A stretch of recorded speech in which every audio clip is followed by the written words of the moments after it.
Bugün sizlere Örgülü Düşler Facebook grubu sahibi Naciye Göktürk'ün tasarladığı bağlı kalpler modeli örgü hırkanın nasıl yapıldığını göstereceğim.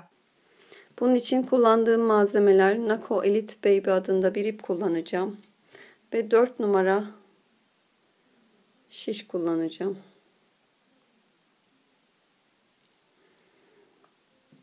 Evet, bu çok yeni bir model ve 3 takım halinde yapacağım. Şimdi hırkasını yapacağım. Bebek beresi ve bebek patiği de var içinde. Bu modellerin tasarımını yapan Naciye Göktürk Hanım'a teşekkür ediyorum. Evet, 74 ilmek yaparak örgümüze başlıyoruz. Evet, 74 ilmek attım. Şimdi önde ve arkada düz örerek haroşa yapacağım. Burası hırkamızın yaka kısmı. Yakadan başlayarak yapıyoruz hırkamızı. Evet, bu şekilde önde ve arkada düz örerek haroşa olarak örüyoruz.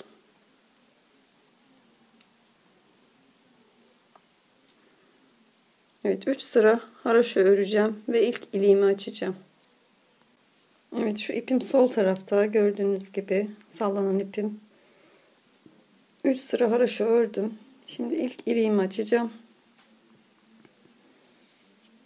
Yani 4. haroşayı yaparken ilk iliğimizi açıyoruz. Baştaki 3 ilmeği örüyorum. 1 2 3 3 ilmeği ördükten sonra bir kez doluyorum ve sonraki 2 ilmeği birlikte kesiyorum. Evet, ilk iliğimizi bu şekilde açmış olduk. Şimdi yine düz olarak devam ediyorum haroşalarıma. Şu an 3 sıra haroşam var. Toplamda 5 sıra olduktan sonra ayrımları yapmaya başlayacağım. Evet, toplamda gördüğünüz gibi 5 sıra haroşa ördüm. 1 2 3 4 5. Şimdi ayrım yerlerine geçiyoruz. Başlangıçta 11 ilmek ön bir parçası için örüyorum. 1 2 3 4 5 6 7 8 9 10 ve 11. Evet, bu ön bir parçası için 11 ilmek. Daha sonra arada modelimiz olacak. Modelimiz 4 ilmekten oluşuyor. 4 ilmeğin her iki yanında da birer ters ilmeğimiz olacak. Şimdi 11 ilmeği ördüm. Bir tane doluyorum. 11 ilmeği ördükten sonra şu şekilde bir kez doluyorum. Bir tane ters örüyorum. Burada artırma yapmış oldum. Bir tane ters ördüm. Sonraki bu 4 ilmeğimle model yapacağım. Bağlı kalpler modelini. Bunun için 2 ilmeği birlikte örüyorum.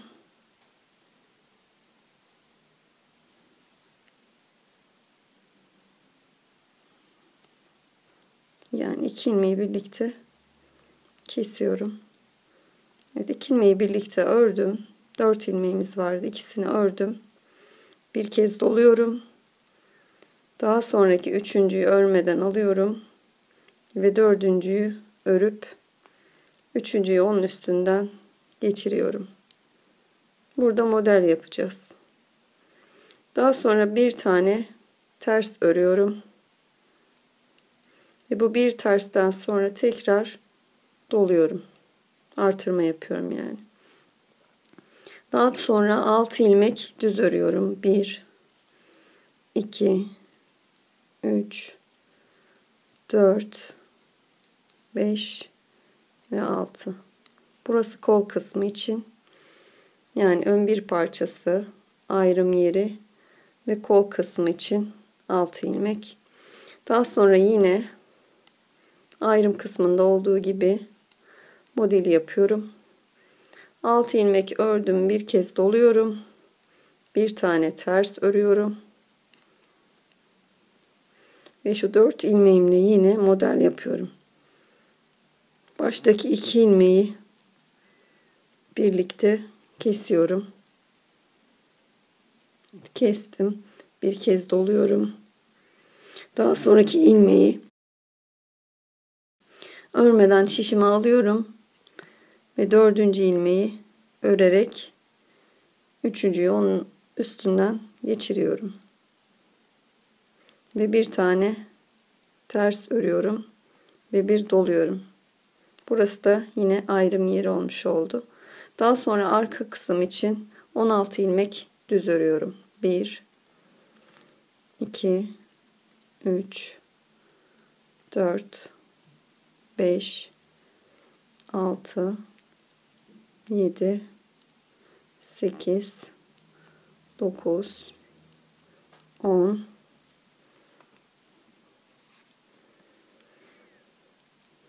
11 12 13 14 15 ve 16. Evet, 16 ilmek arka için ördüm. Yine ayrım yerini yapacağım. Bir kez doluyorum. Bir ilmek ters örüyorum. Ve şu 4 ilmeğimle yine model yapıyorum. Baştaki 2 ilmeği birlikte kesiyorum. Bir kez doluyorum. 3.'yü örmeden alıyorum ve 4.'yü örüyorum ve 3.'yü 4.'ünün üzerinden geçiriyorum. Ve bir tane daha ters örüyorum. Ve bir kez doluyorum. Yine ayrım yerini yapmış oldum.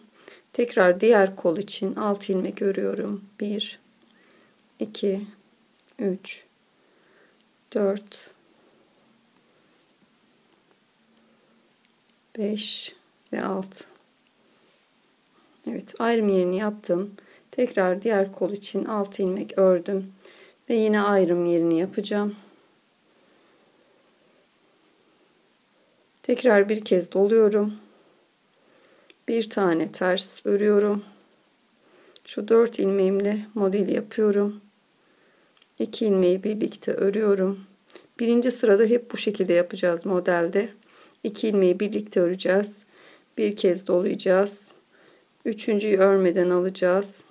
4.'yü örüp 3.'yü üzerinden geçireceğiz. Yani buradaki 4 ilmeğimiz 3 ilmeğe düşmüş oldu. Daha sonra modelin yanına yine bir tane ters ve bir dolama yapıyorum.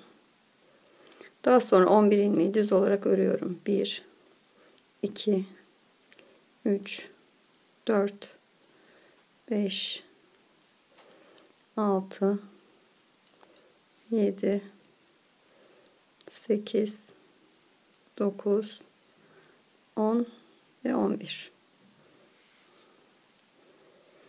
Evet, şimdi arka tarafa dönüyoruz. Modelin olduğu ilmekleri arkada ters olarak öreceğim. Diğer bütün ilmekleri de düz olarak örüyorum.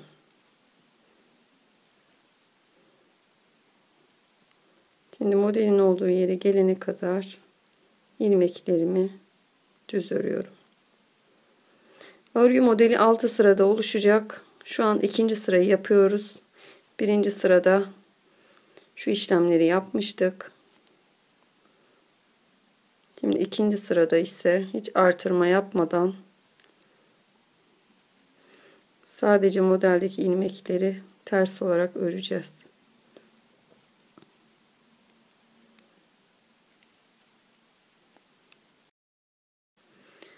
Bu artırma ilmeğini yine düz olarak örüyorum. Şurada artırma yapmıştık modelin iki yanında.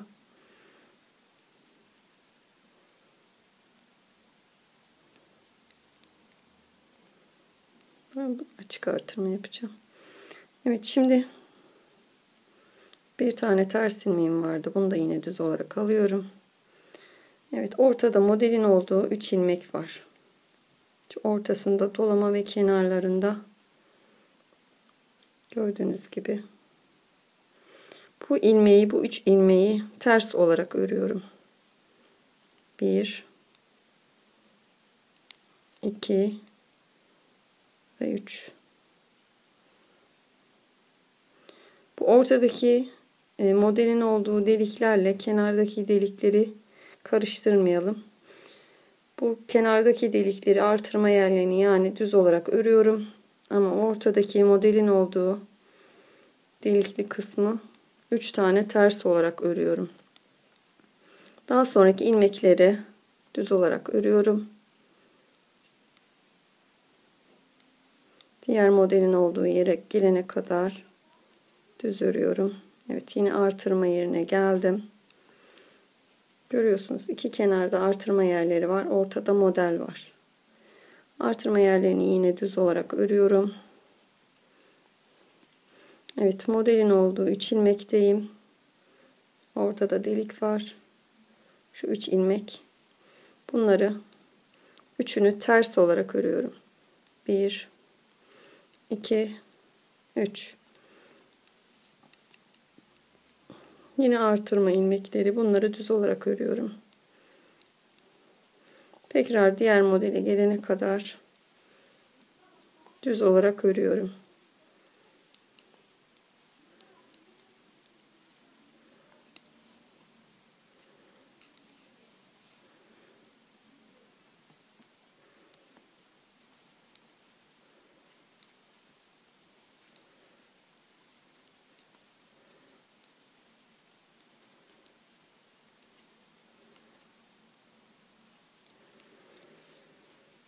Tekrar artırma yerlerindeyim. Şu şekilde göstereyim. Model ortada. Her iki yanda da artırma yerleri var. Bu artırma yerlerini yine düz olarak örüyorum. Modele gelene kadar. Evet, modelin olduğu 3 ilmekteyim. Ortadaki bu 3 ilmeği ters olarak örüyorum. 1 2 ve 3. Daha sonra artırma ilmekleri yine düz olarak örüyorum bunları. Sadece o ortadaki 3 ilmeği ters olarak örüyorum ikinci sırada. Diğer bütün ilmekleri düz olarak örüyorum. Tekrar artırma yerlerine geldim. Görüyorsunuz, doladığım ilmekler her iki yanda. Ortada da modelin olduğu ilmekler. Yine oraya gelene kadar düz örüyorum.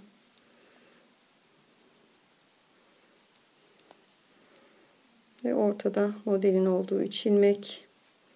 Ortada dolama var zaten.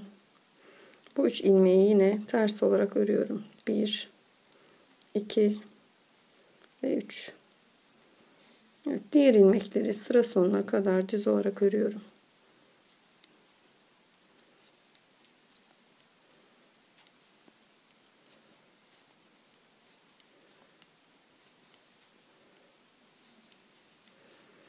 Hep ikinci sırada bu işlemleri yapacağız. Sadece modelin olduğu 3 ilmeği ters öreceğiz. Diğer bütün ilmekler düz örülecek.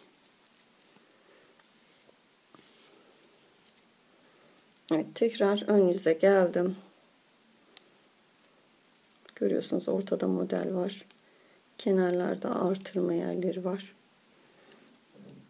Tekrar modelin olduğu yere gelene kadar düz olarak örüyorum.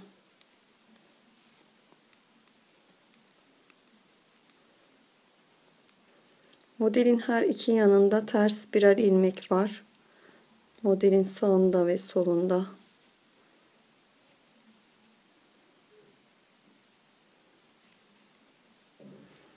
Evet.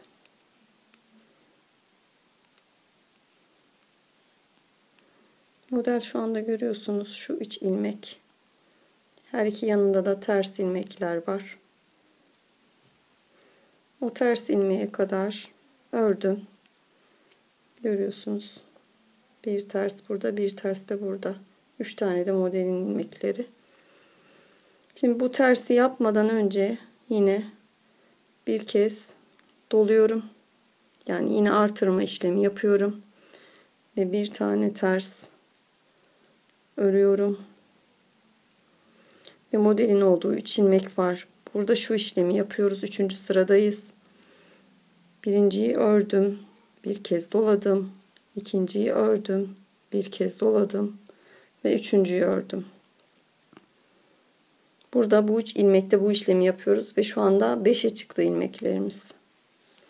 Daha sonra modelin yanındaki yine ters ilmeğim var. Onu örüyorum. Ve yine bir kez artırma yapıyorum. Doluyorum. Ve daha sonra tekrar diğer artırma yerine gelene kadar ilmeklerimi düz olarak örüyorum.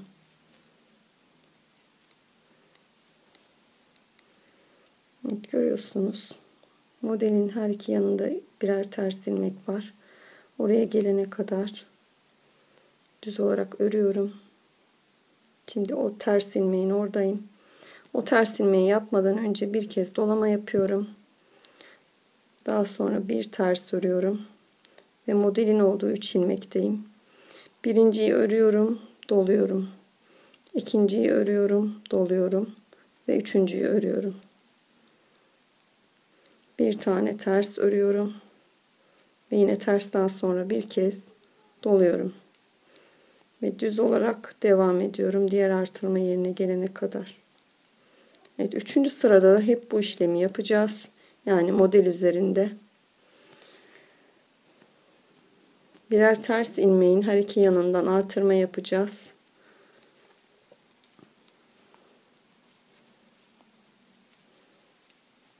Diğer artırma yerine gelene kadar düz örüyorum.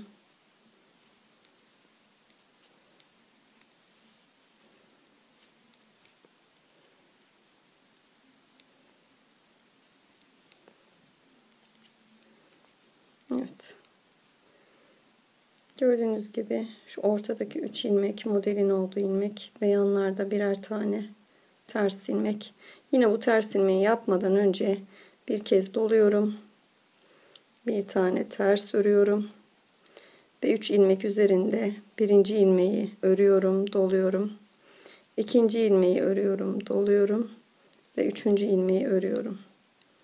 Buradaki 3 ilmeğin 5 ilmeğe çıkmış oldu. Daha sonra bir ters var. Onu örüyorum. Ve bir kez doluyorum. Daha sonra yine düz olarak devam ediyorum. Diğer artırma yerine gelene kadar.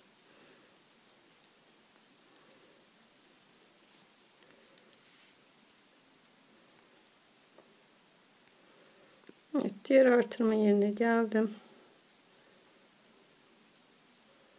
Yine ortada 3 ilmeğim var. Yanlarda birer tane ters. Bu tersi yapmadan önce yine dolama yapıyorum. Bir tersi örüyorum. Ve model üzerinde birinci ilmeği örüyorum, doluyorum. İkinci ilmeği örüyorum, doluyorum ve üçüncü ilmeği örüyorum. Daha sonra bir ters yapıyorum ve bir kez doluyorum. Daha sonra sıra sonuna kadar düz olarak örüyorum. Bu 3. sıramızdı. Yani model üzerinde o 3 ilmek üzerinde 3. sırada hep aynı işlemi yapacağız. 6 sırada modelimiz oluşacak ve bu 6 sırayı sürekli tekrar edeceğiz. Evet, 3. sırayı yaptık. Şimdi 4. sıradayız. 4. sırada yine aynı şekilde modelin olduğu ilmekler 5'e çıkmıştı.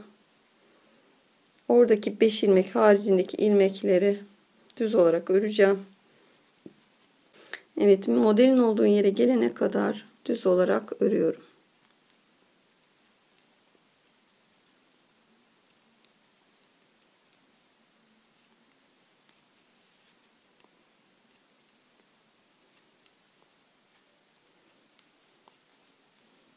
Evet, model ortada.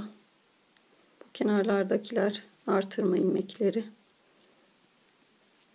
Modeli arkada şu şekilde de anlayabilirsiniz. Artık önde düz ters ördüğümüz ilmekler arkada düz görünüyor. Şu şekilde. Bu düz 2 ilmeğin ortasında kalan bölüm modelin olduğu bölüm. Evet, bu düz ilmeği örüyorum. Ortada şu an 5 ilmek var. Bu 5 ilmeği ters olarak örüyorum. 1 2 3 4 ve 5. Evet, yine düz ilmek var modelden sonra. Bunları artık düz devam ediyorum. Artırma ilmekleriyle birlikte diğer modelin olduğu yere gelene kadar dümdüz örüyorum.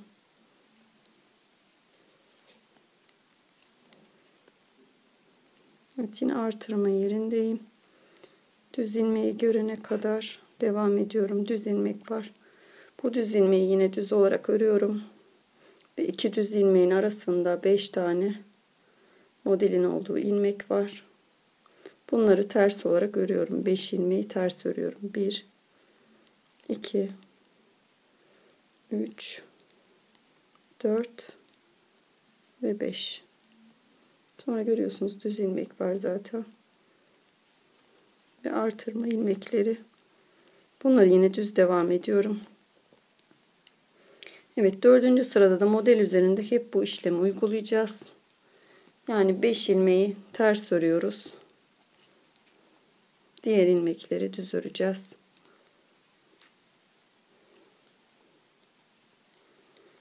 Yine tekrar modelin olduğu yere gelene kadar düz örüyorum.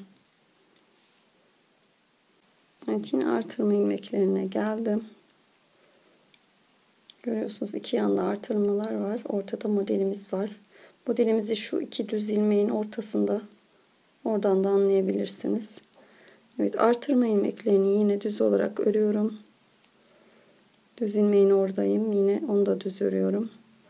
Ve iki düz ilmeğin arasında kalan 5 ilmeği ters örüyorum. 1 2 3 4 5. Yine düz ilmek var. Artırma ilmeği, bunları düz olarak geçiyorum. Yine diğer modele gelene kadar düz olarak örüyorum.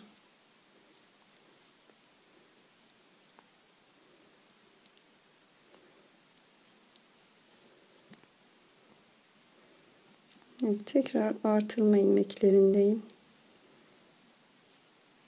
Görüyorsunuz iki yanda artırma ilmekleri var. Ortada model var.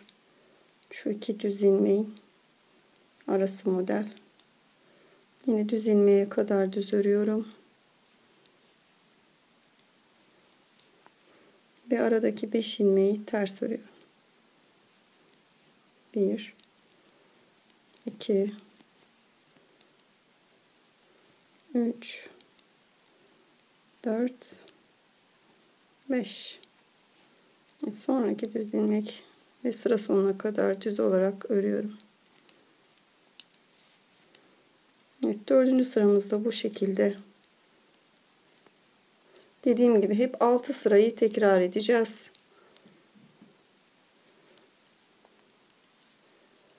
Bu 4. sıramız.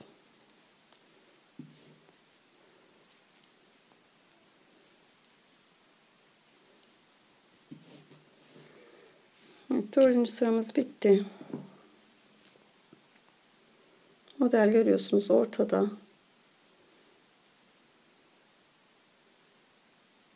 Modelin her iki yanında da birer tane ters ilmek var.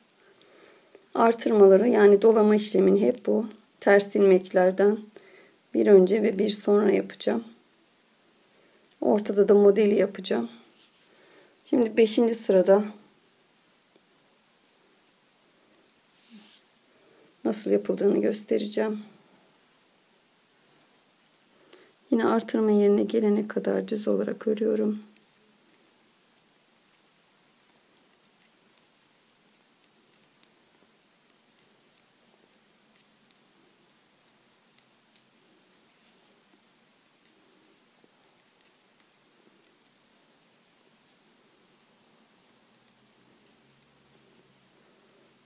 Evet, modelden sonraki ters ilmek şu. Görüyorsunuz. Model şu ortadaki 5 ilmek ve kenardaki ters ilmek. Bu ters ilmekten önce bir kez doluyorum. ve bir kez ters örüyorum. Yine burada artırma yapmış oldum. Ve modelin olduğu yere geldim. 5 ilmek var şu an burada. Birinci ilmeği örüyorum. İkinci ilmeği örüyorum. Üçüncü ilmeği örmeden alıyorum.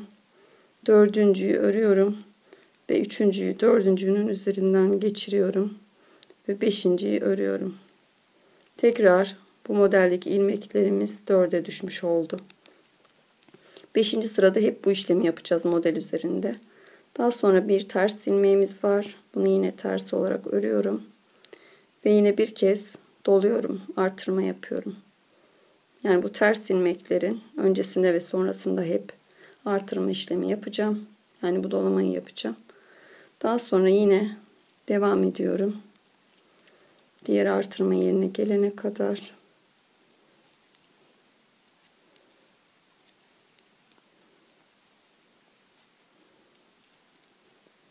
Evet, o ters ilmeğin olduğu yere gelene kadar düz olarak devam ettim. Şurada modelin olduğu 5 ilmek var. Burada bir tane ters ilmeğimiz var.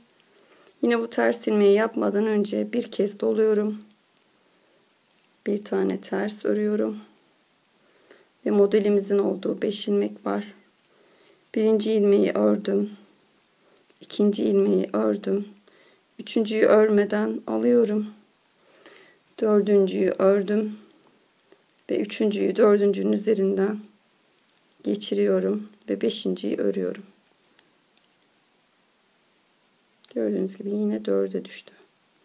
Bir tane ters örüyorum. Ve bir tersten sonra yine dolama yapıyorum. Daha sonra yine diğer artırma yerine gelene kadar düz örüyorum.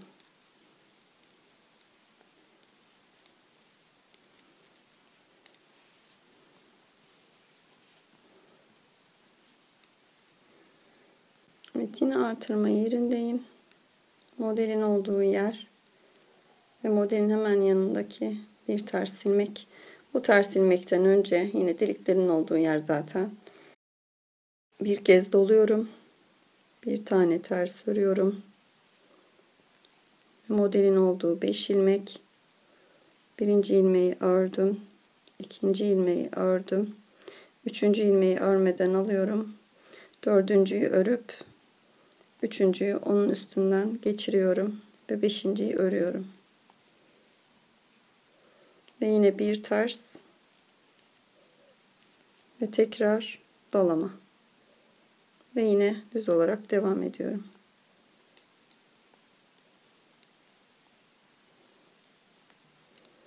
Burada hem model yapıyoruz hem artırma işlemine devam ediyoruz.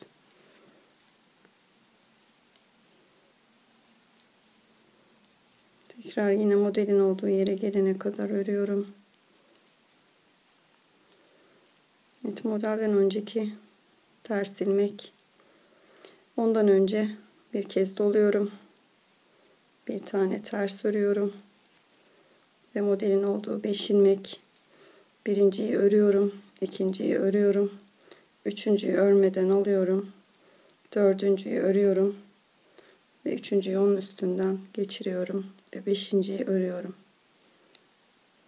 Daha sonra yine bir ters örüyorum. Ve bir kez doluyorum. Daha sonra düz olarak örmeye devam ediyorum. Evet, 5. sıralarda hep bu işlemi yapacağız model üzerinde.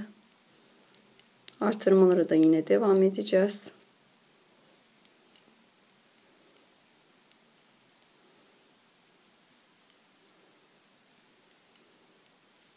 Evet, 5. sıramız bitti. Tekrar arka yöne dönüyorum. Bu sefer modelimizin üzerinde 4 ilmeğimiz var. Yani şurada 2 düz ilmeğin ortasında görüyorsunuz. 4 tane ilmeğimiz var. Bu ilmekleri sadece ters olarak öreceğiz 6. sırada. Diğer ilmekler hep düz olarak örülecek.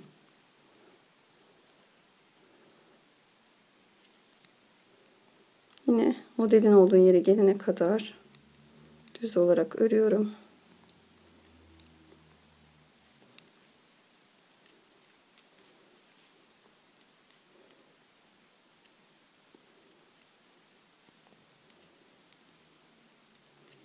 Bunlar artırma ilmekleri. Ve şu an görüyorsunuz düz ilmekler var her iki tarafta. Modelimiz ortadaki 4 ilmek. Bu düz ilmeği de düz örüyorum. Ve ortadaki 4 ilmeği ters örüyorum.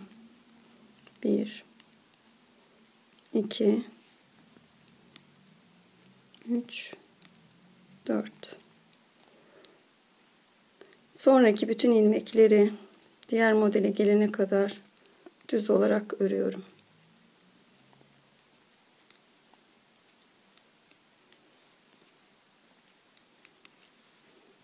Altıncı sırada da hep bu işlemi yapacağız.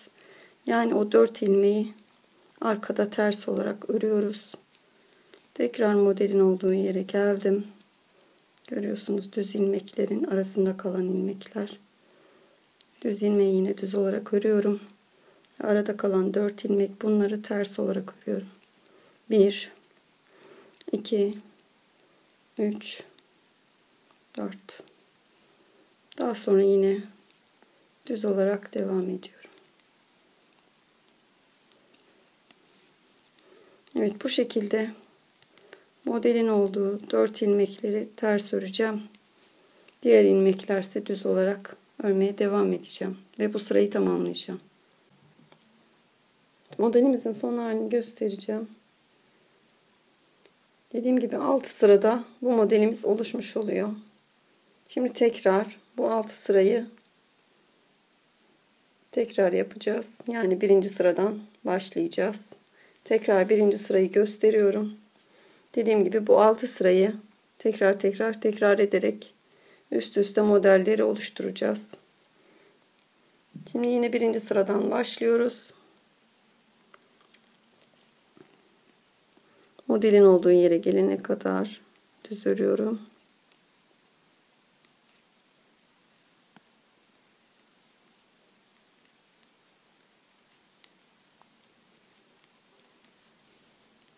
Artırma işlemlerini yine dediğim gibi modelin sağında ve solunda olan ters ilmeklerden önce ve sonra yapacağız. Evet, modelin olduğu şu 4 ilmek görüyorsunuz. Şu ters ilmek. Oraya gelene kadar düz olarak ördüm. Şuradaki ters ilmek. O ters ilmekten önce bir kez doluyorum ve ters ilmeği örüyorum. Modelimizin olduğu 4 ilmek var. Tekrar birinci sırayı tekrar ediyorum. İlk 2 ilmeği şu şekilde kesiyorum. İkisini birlikte bir kez doluyorum. Üçüncüyü örmeden alıyorum. Dördüncüyü örüyorum. Ve üçüncüyü dördüncünün üzerinden geçiriyorum. Gördüğünüz gibi 4 ilmeğimiz 3 ilmeğe düşmüş oldu bu işlem sonrasında. Daha sonra bir tane ters ilmeğim var. Bunu bir tane ters olarak örüyorum. Ve bir kez doluyorum. Ve düz olarak diğer modele gelene kadar devam ediyorum. Yani hem artırma yapıyoruz hem de modeli yapıyoruz. Model başlamadan önce artırma yapıyorum. Evet, tekrar modelin olduğu yere geldim. Evet, görüyorsunuz. Şu 4 ilmek modelin oldu. Bu ters olan ilmek. Yine bu ters olan ilmekten önce bir kez doluyorum. Ve bu ilmeği ters örüyorum. Ve 4 tane modelin olduğu ilmek var. İlk 2 ilmeği şu şekilde birlikte kesiyorum. Daha sonra bir kez doluyorum. Üçüncü ilmeği örmeden alıyorum. Dördüncüyü örüyorum. Ve üçüncüyü dördüncünün üzerinden geçiriyorum. Ve bir tane ters örüyorum. Ve bir kez doluyorum. Ve düz olarak devam ediyorum. Evet, tekrar birinci sıradan başladım. Modelimizi yapmaya. Bu şekilde 6 sırayı tekrar ederek ve şu modelin başında ve sonundaki bir ters ilmeğin öncesinde ve sonrasında artırma yaparak bu şekilde devam ediyoruz. Evet, ben gördüğünüz gibi şu şekilde sayarak 8 tane kalp motifi yaptım sırasıyla. Yani 8 tane artırdım bu şekilde. Şimdi kol ayrımlarına geçeceğim. 8 tane artırdıktan sonra artık kol ayrımlarına başlıyoruz. Ayrımları şuralarda yapacağım. Burada motifin olduğu yerde 4 tane ilmek var gördüğünüz gibi. İkisini bu tarafa katacağım. Yani ön bir parçası için. Diğer ikisini de buradaki motifin yine 4 ilmek var burada gördüğünüz gibi. Bu ikisini de dahil ederek şu şekilde kol için katacağım. Yani ayrım yerlerim bu motiflerin ortasındaki ilmekler olacak. Yani şu dörtlü ilmeğin ikisini bir tarafa, ikisini diğer tarafa ekleyeceğim. Evet, şimdi motifin olduğu yere gelene kadar öreceğim. Bu arada ben ilikleri de başta 3 haraşo sonra ilk iliğimizi açmıştık. Daha sonra 13 haraşo sayarak ikinci iliğimi açtım. Şimdi yine 13 sıra oldu. Üçüncü iliğimi de açacağım. 13 sıra arayla yaklaşık ilik açtım. 3 ilmeğimi örüyorum. Evet, 3 tane ördüm. Bir kez doluyorum ve 2 ilmeği birlikte kesiyorum. Evet, bu şekilde 3. iliğimizi de açmış olduk. Evet, şimdi motifin olduğu yere gelene kadar ayrım yerine düz olarak örmeye devam ediyorum.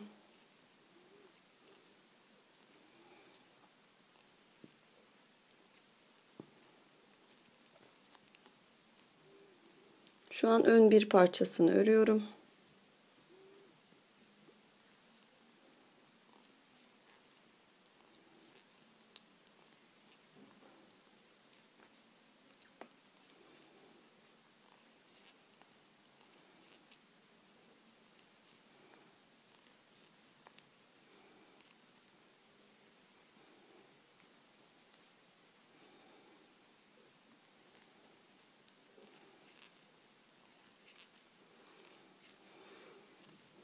Evet, ayrım yerine geldim.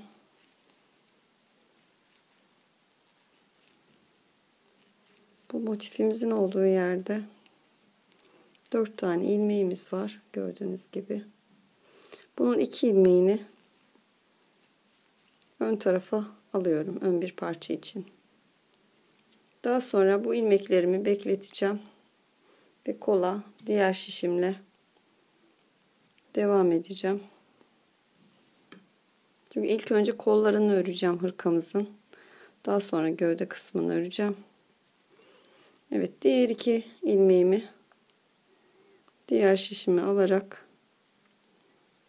devam ediyorum.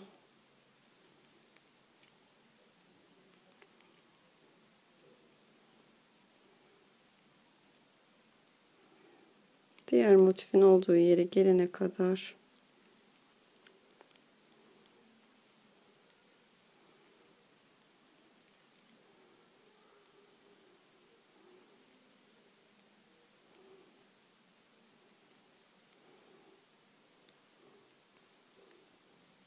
evet, şu ilmeklerimi bekleteceğim.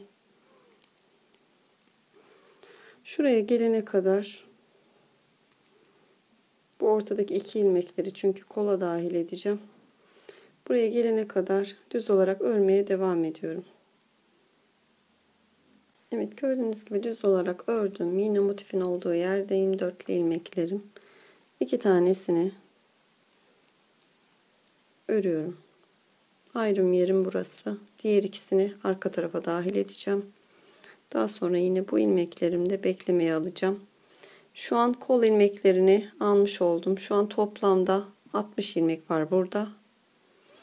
Ve tekrar geri dönüyorum. Ve kolu örmeye devam edeceğim. Bu sırayı da yine düz olarak devam edip ön yüze geleceğim. Şu an tersindeyiz. Evet, baştan sona kadar şimdi düz örerek tekrar şu şekilde başa geleceğim.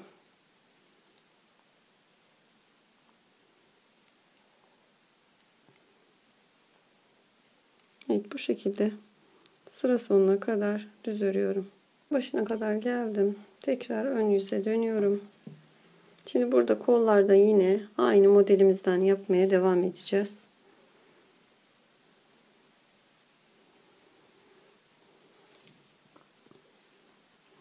Öncelikle baştaki 5 ilmeği örüyorum düz olarak. Burası haroşa olacak. 1 2 3 4 5 5 ilmek düz ördüm. Bir tane ters örüyorum. Sıradaki 4 ilmeği yine bu şekilde model yapacağım. Modelimizin ilk sırasını uyguluyorum burada. 2 ilmeği birlikte alıyorum. Bir kez doluyorum. Üçüncüyü örmeden alıyorum. Dördüncüyü örüyorum.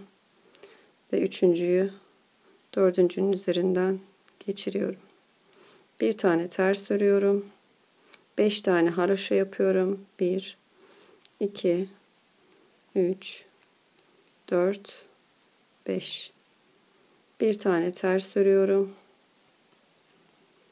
ve yine 4 ilmekle modelimi yapıyorum.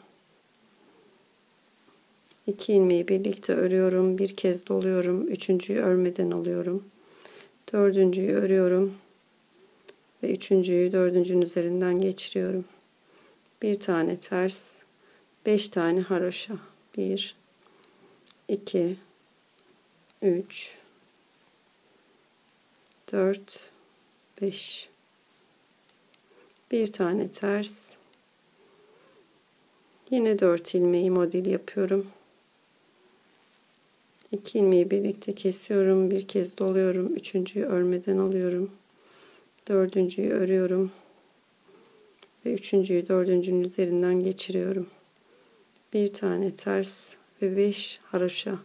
1 2 3 4 5. Evet, şu ana kadar 3 model oldu.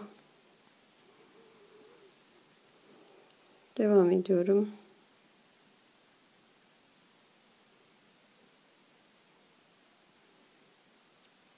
Evet, 5 haroşa yapmıştık. Bir ters ve yine 4 ilmekle modeli uyguluyorum. 2 ilmeği birlikte örüyorum. Bir kez doluyorum. Üçüncüyü örmeden alıyorum. Dördüncüyü örüyorum ve üçüncüyü dördüncünün üzerinden geçiriyorum. Bir tane ters, 5 haroşa. 1 2 3 4 5 bir tane ters, yine 4 ilmekle modeli yapıyorum.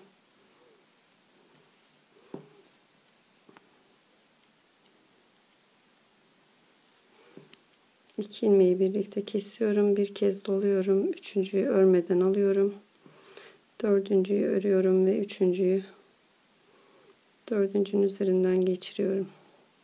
Bir tane ters ve 5 haroşa. 1 2 3 4 ve 5. Evet, ilmekler bu şekilde. Kolda 5 tane şu kalpli motifimizden var. Aralarda 5'er tane haroşa olacak. Ve modelin her iki yanlarında yine birer ters ilmeğimiz var. Burada uyguladığımız model yapımının aynısını burada da uygulayacağız. Yani modeli nasıl yapıyorduk? 6 sırada yapıyorduk. Şu an birinci sırasını yaptık. Yine 6 sırada aynı modelimizi uygulayacağız. Arkada yine haroşalar düz örülecek. Sadece modelin olduğu ilmekleri ters öreceğiz. Evet, kol da bu şekilde ortaya çıkmış olacak. Evet, kol kısmında gördüğünüz gibi ben 11 tane şu şekilde kalpli örgü modelini uyguladım. Toplamda başladığımızdan beri 11 tane yapmışım. Şurada 5.'den sonra 4.'ye başlamadan önce başlardaki 2 ilmeği ve sondaki 2 ilmeği birlikte kestim. Yani başta ve sonda birer ilmek eksiltmiş oldum. Yani ikisini birlikte aldım başta ve sonda. Daha sonra 7.'den sonra yine aynı şekilde başta ve sonda ikişer ilmeği birlikte kestim. Yani kolu şu şekilde daraltmak için yaptım bu işlemi. Evet, 11 tane modeli uyguladıktan sonra artık haroşaya geçeceğiz. Kol uçlarını haroşa olarak yapacağım. Yani şu modeli yapmayacağız artık. Burada yine başta ve sonda birer ilmek eksilteceğim. Şu şekilde baştaki 2 ilmeği birlikte kesiyorum. Evet, 2 ilmeği teke düşürmüş oldum. Daha sonra düz olarak devam ediyorum. Artık model yapmıyorum. Bütün ilmekleri düz olarak örüyorum.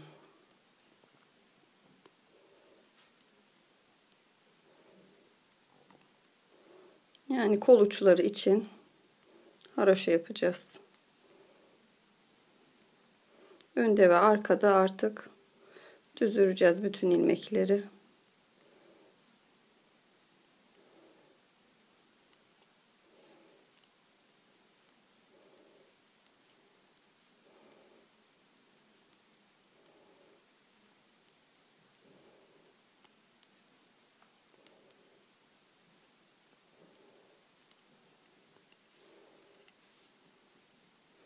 Sıra sonunda yine şu 2 ilmeği birlikte öreceğim. Yani başta eksiltmiştim. 2 ilmeği birlikte örmüştüm. Sonda da aynı işlemi yapacağım. Yani biraz daha daraltmış olacağım kol kısmını.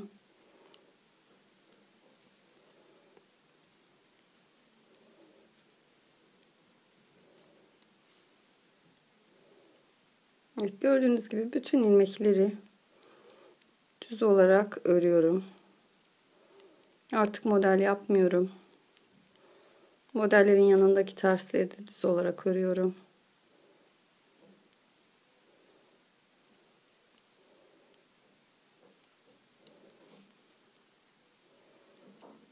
Evet, sıra sonuna geldim. 2 ilmek kaldı gördüğünüz gibi. Bu ikisini birlikte kesiyorum. Evet, şimdi önde ve arkada düz örerek yaklaşık 7 sıra haroşa yapacağım burada. Evet, gördüğünüz gibi 7 sıra ördüm. 7 haroşa sırası şu şekilde saydığımız zaman her ön yüzde örerken baştaki 2 ilmeği ve sondaki 2 ilmeği birlikte ördüm. Arka ters yüzünde hiç eksiltme yapmadım. Ön yüzlerde, yani her ön yüzü yaptığımda ikişer ilmeği birlikte kestim. Yani ilmeklerimi azalttım bilek kısmına gelen yerde. Gördüğünüz gibi şu verevlik oluştu. Yani bilek kısmını biraz daralttım. Evet, 7 sıra ördüm. Her ön yüzde başlarda ve sonlarda ikişer ilmeği birlikte kestim. Artık ilmeklerimi kesiyorum. Kolumuz bitti. Dilerseniz bu kısmı bir düz bir ters lastik örgüde yapabilirsiniz. Yani kol uçlarını. Ben ilmekler fazla geldiği için ilmekleri bu şekilde kestim. Evet, şimdi komple bütün ilmeklerimizi kesiyoruz bu şekilde.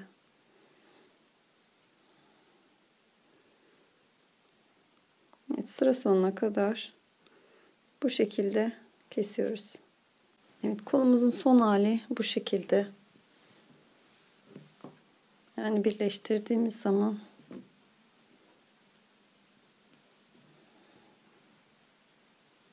şekilde dikeceğiz.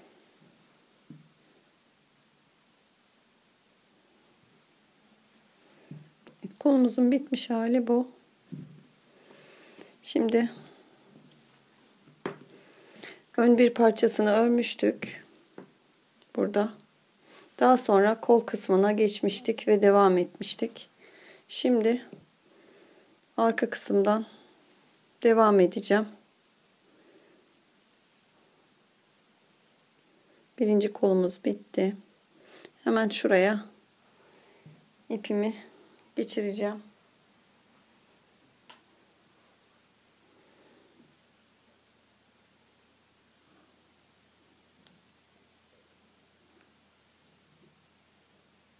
Ve buradan devam edeceğiz.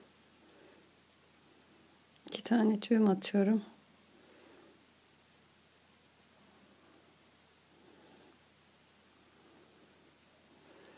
Evet, şu an arka kısmın başlangıcındayım. Koldan sonra. Burayı şu motifte görmüş olduğunuz 4 ilmeğin 2 tanesini alana kadar düz olarak örmeye devam edeceğim.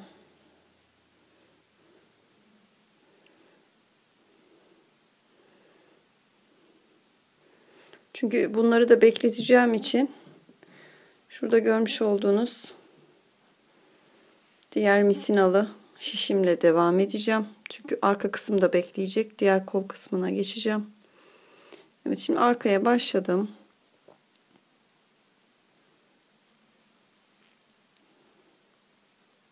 Düz olarak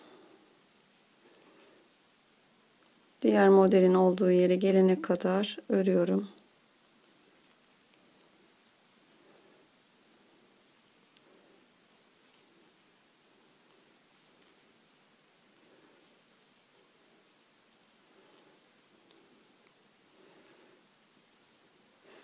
Evet, şuradaki modelin olduğu yere gelene kadar düz olarak örüyoruz.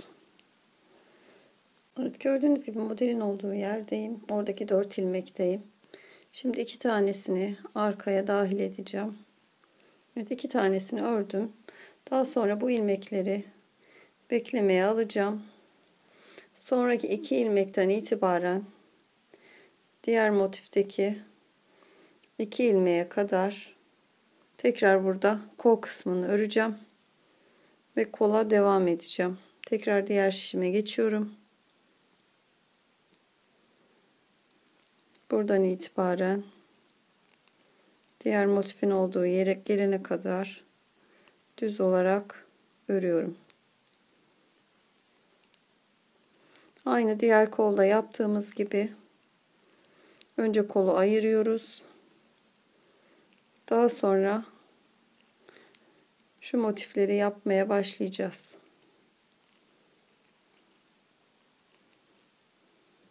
Evet, bu şekilde şu modelin ortasındaki şu 2 ilmeği dahil ederek burayı düz olarak örüyorum şu an. Evet, yine şu motifteki 2 ilmeği bu tarafa dahil ettim kol kısmına. Şimdi şuradaki ilmekleri yine beklemeye alacağım ve kol kısmıyla devam edeceğim. Şu an toplamda 60 ilmeğim var burada.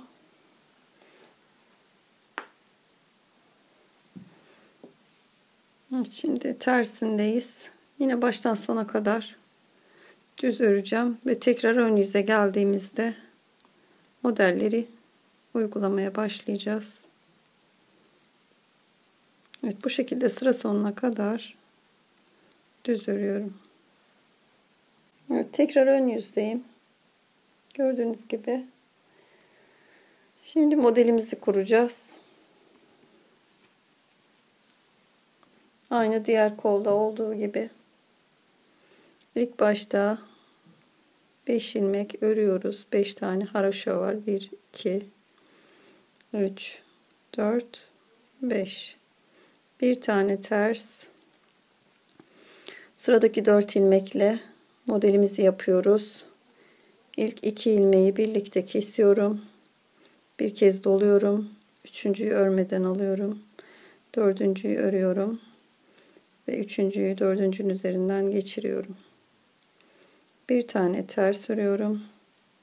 5 tane haroşa. 1 2 3 4 5. Bir tane ters. Daha sonraki 4 ilmekle modeli uyguluyorum.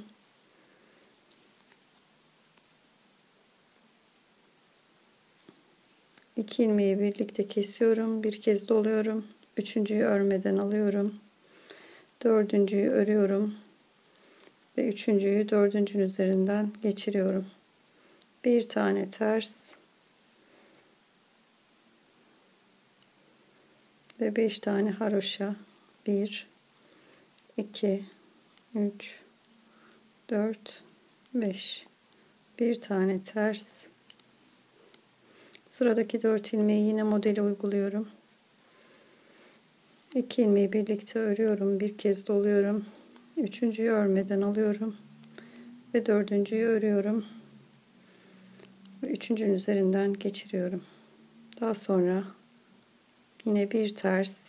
5 haroşa. 1 2 3 4 5. Bir ters.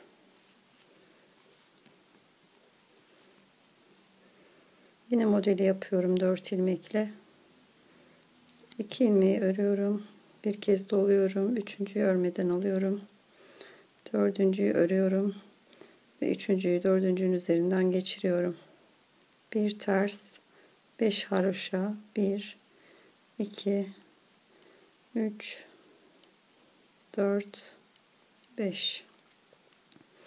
Bir tane ters ve yine 4 ilmeği modeli yapıyorum. 2 ilmeği birlikte kesiyorum. Bir kez doluyorum. Üçüncüyü örmeden alıyorum ve dördüncüyü örüyorum. Üçüncüyü dördüncünün üzerinden geçiriyorum. Bir ters ve 5 haroşa. 1 2 3 4 ve 5. Evet, modelimizi bu şekilde kuruyoruz. Yine diğer kolda olduğu gibi aynı işlemleri yapacağız. Sayılar da aynı. Ve bu şekilde de bu kolumuzu bitireceğiz. Evet, diğer kolunu da aynı şekilde birinci kolda olduğu gibi aynı sayılarla aynı şekilde yaptım. Şimdi gövde kısmına geçeceğiz. Ön bir parçamız kaldı. Arkayı örmüştük. Buraya gelmiştik ve kolu devam etmiştik. Şimdi ön bir parçamız var. Oradan örmeye devam edeceğiz. Şu anda gövde için toplamda 146 ilmeğimiz var. Evet, şimdi buraya ip geçireceğim. Ve buradan örmeye devam edeceğim. Şu modelimizi yine aynı şekilde gövde kısmına da uygulayacağız.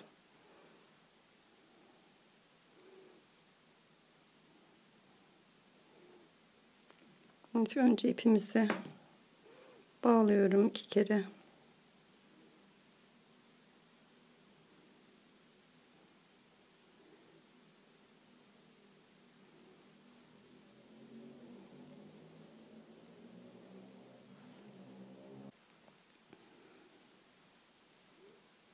Burada şu anda 38 ilmeğimiz var.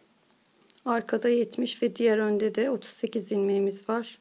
Yani toplamda şu an 146 ilmeğimiz var. Evet, düz olarak devam ediyorum yine burayı.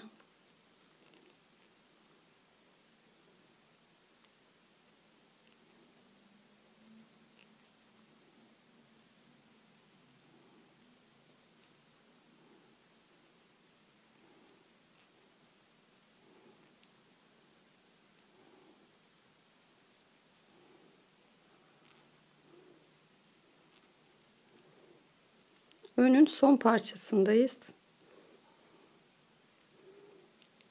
Evet, şu şekilde sıra başına kadar düz olarak örüyorum. Evet, tekrar başa geldim. Arkaya dönüyorum. Şimdi koltuk altlarını birleştireceğiz. Evet, örgümüzün tersindeyiz. Şimdi bu kısmı örnekleri koymadan önce yine düz olarak, haroşa olarak örüyorum. Geri döndüm. Yine ön parçadayım. Düz olarak kolların olduğu yeri gelene kadar örüyorum.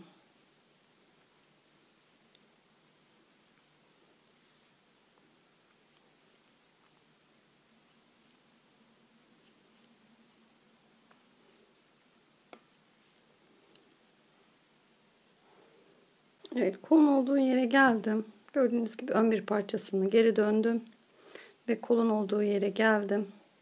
Şimdi burada toplamda şu an 146 ilmeğim var. Benim ise 150 ilmeğe ihtiyacım var. Bunun için her kolun altına ikişer ilmek artırma yapacağım. Yani 2 tane ilmek atacağım. 1 2. Yani bu şekilde 150 ilmeği tamamlamış olacağım. Sonra arka kısmına gelerek birleştiriyorum. Aynı düz örmeye devam ediyorum yani. Bu şekilde bağlıyoruz burayı. Sadece koltuk altında 2 tane ilmek atmış oldum. Şimdi arka kısma geldim. Şurayı birleştirdim gördüğünüz gibi. Kol yerine. Şimdi arka kısmı diğer kola gelene kadar bu şekilde yine düz olarak örüyoruz. Evet, arkayı ördüm. Yine diğer kolun olduğu yere geldim. Yine birleştirme yapacağım. Ama koltuk altına yine 2 tane ilmek artış yapıyorum. 1 2. Yine 2 ilmek ekledim. Daha sonra diğer ön parçasıyla birleştiriyorum. Yani örmeye devam ediyorum.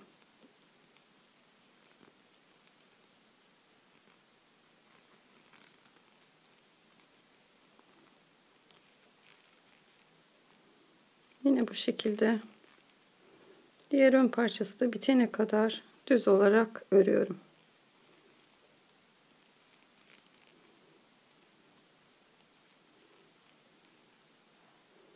Evet, yine ön tarafı da bitirdim. Tekrar ön yüze geliyorum. Ve şimdi modeli kurmaya başlayacağım. Modelin kuruluşuna geliyoruz.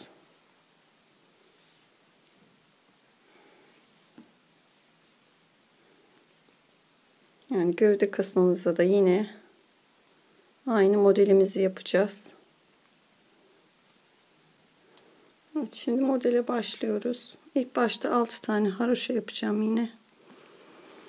1 2 3 4 5 ve 6.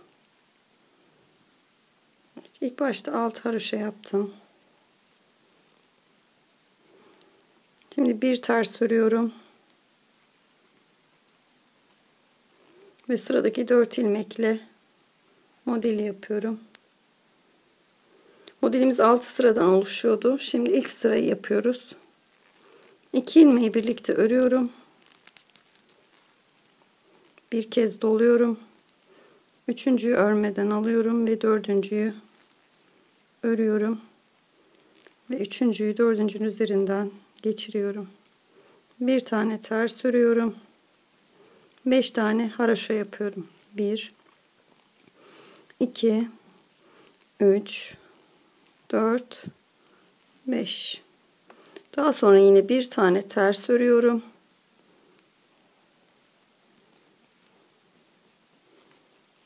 Sıradaki 4 ilmekle modelimi yapıyorum.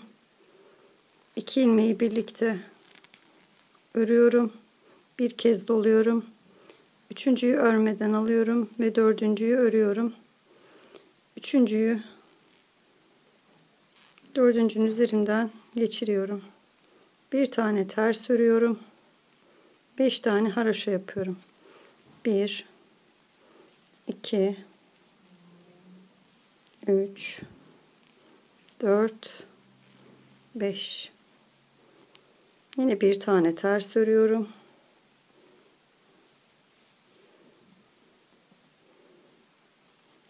Sıradaki 4 ilmekle yine modeli yapıyorum.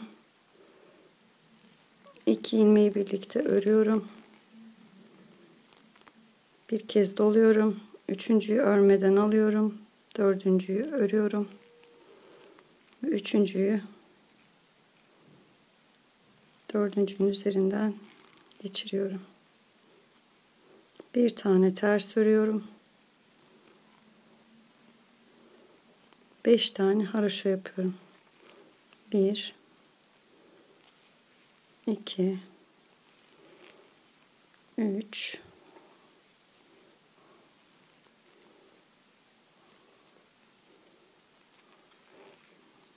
4 5. Bir tane ters örüyorum. Bu koltuğun altındaki ilmekler.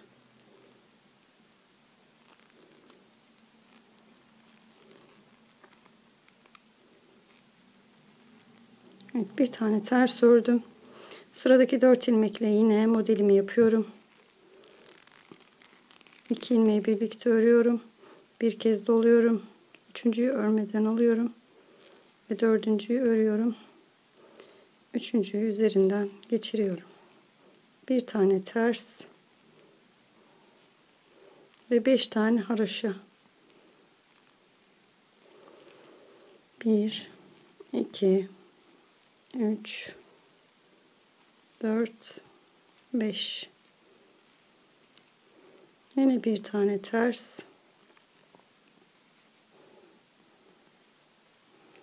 Ve 4 ilmekle yine modelimizi yapıyoruz.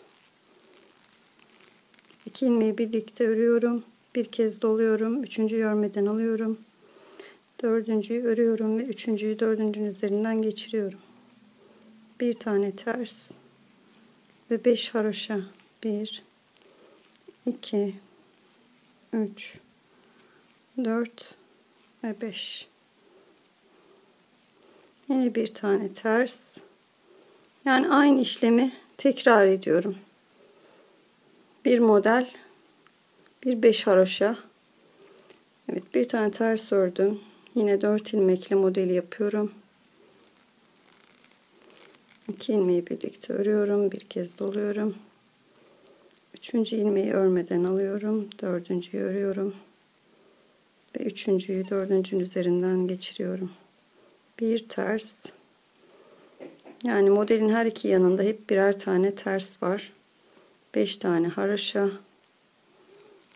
1 2 3 4 5.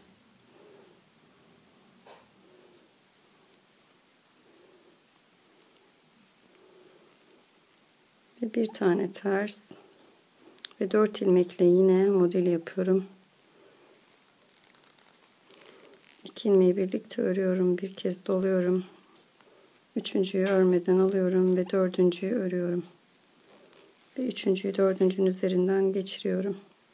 Bir tane ters. Bir tane ters ördüm. Ve 5 tane haroşa. 1 2 3 4 5. Yine bir tane ters ve 4 ilmekle yine modeli yapıyorum. 2 ilmeği birlikte örüyorum. Bir kez doluyorum. Üçüncüyü örmeden alıyorum ve dördüncüyü örerek üçüncüyü dördüncünün üzerinden geçiriyorum. Bir tane ters ve 5 haroşa. 1 2 3 4 5. Yine bir tane ters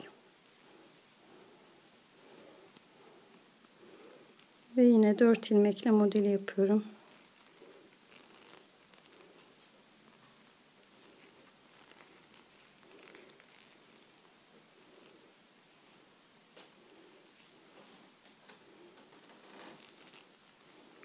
Bir tane ters ve 5 haroşa. 1 2 3 4 5. Bir tane ters Ve yine 4 ilmekle modeli yapıyorum.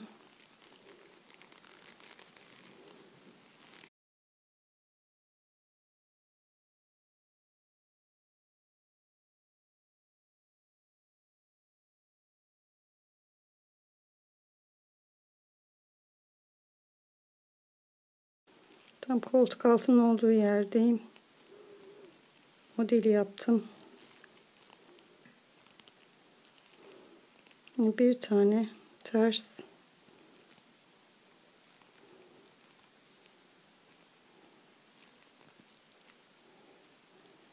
Evet, bir tane ters ördüm. Ve 5 haroşa.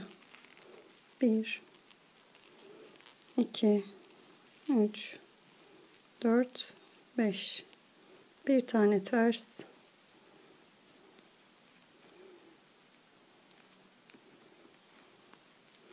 Ve yine 4 ilmekle modeli yapıyorum.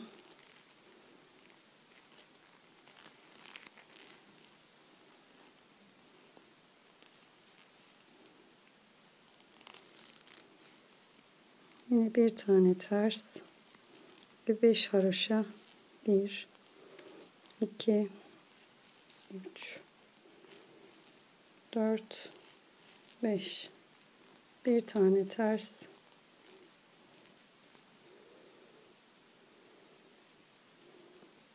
Ve yine 4 ilmekle modeli yapıyorum.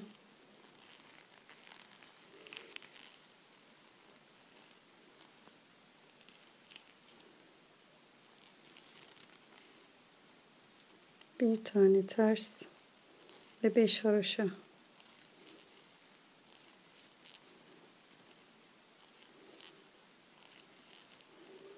Bir tane ters ve 4 ilmekle modelimiz.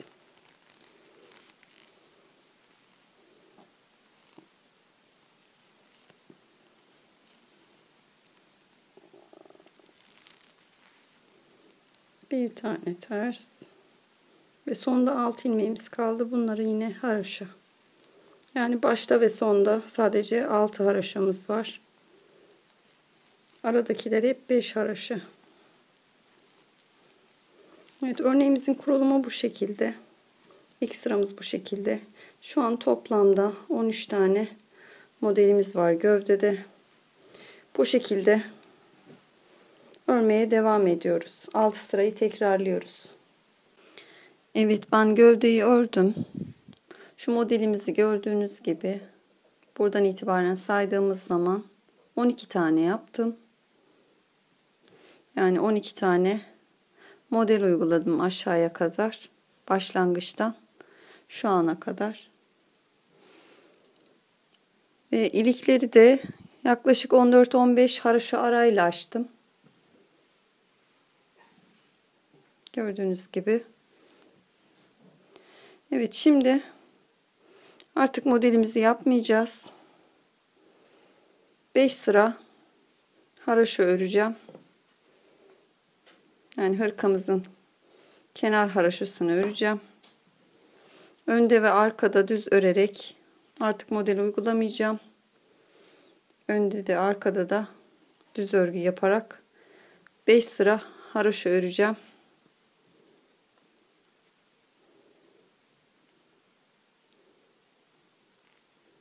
Evet, baştan sona kadar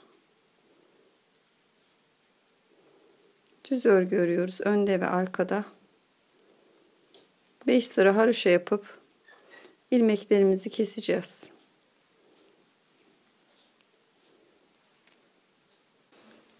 Evet, hırkamızın kenarına 5 sıra haroşa ördüm.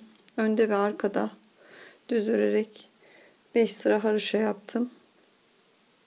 Şimdi artık ilmeklerimizi keseceğiz.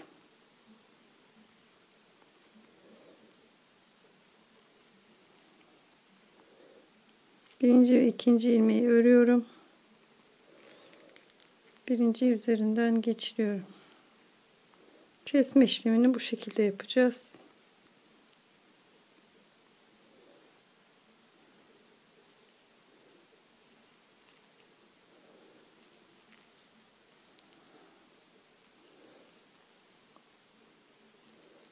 Evet, bu şekilde sıra sonuna kadar ilmeklerimizi kesiyoruz. Evet, kesme işlemini de bitirdim. Gördüğünüz gibi. Yeleğimizin gövde kısmı artık bitti. Bir tek kol kısımları kaldı. Kollarını tersinden doğru, kenarlarından doğru dikeceğiz. Dediğim gibi kol uçlarını isterseniz bir düz bir ters olarak lastik örgüde yapabilirsiniz. Evet, buradan başlayıp koltuk altına kadar şu şekilde kollarını dikeceğiz.